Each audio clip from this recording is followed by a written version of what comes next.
Mityvac MV8000 Automotive Test and Bleed Kit. Today we're going to show the proper connections to do a vacuum brake bleed. We've got the MV8000 vacuum pump. Grabbed a section of hose, pulled the reservoir out. Notice there's a few small hoses in there, and we're going to use those to make some connections in a moment. And we've pulled the lid out. Now you'll notice on the lid it says to pump. This is the connection that will actually go to the MV8000 pump. That way it pulls from the top and keeps us from getting fluid into the pump.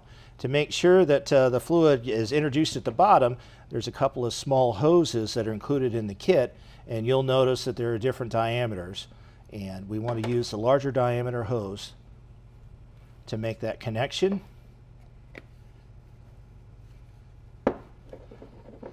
Now we're connected to pump. I'm going to use the short section of hose to connect. The other side, this is going to go to the side that you pull fluid. I'm going to use the longer hose here. So the longer hose connection's been made. And now on this end, if we were pulling from the reservoir itself, we would just use the open end. But since we're pulling from a bleed nipple, we're going to use the straight barb connection and one of the nipple adapters. Okay, we're now set up to do our brake bleed. Make the connection to the pump.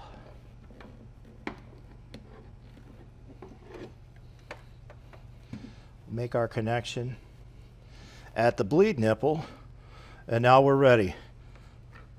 Loosen the cap up a little bit so as you pull fluid it doesn't create a vacuum. But I'm going to start pumping to build a vacuum. Once I have a little bit of vacuum established, go ahead and open the bleeder, and as the fluid comes through you'll be able to see any bubbles in the clear tubing. In some cases you may see a line of small bubbles. That's usually indicative of air getting around the threads on the bleed nipple. So what you'll want to do is remove this, take that nipple out, put a little grease on the threads, and run it back in, and that should keep it from sucking air around there. As you're bleeding your brakes, make sure to always keep your master cylinder topped off. If you run it dry, you get to do it all over again.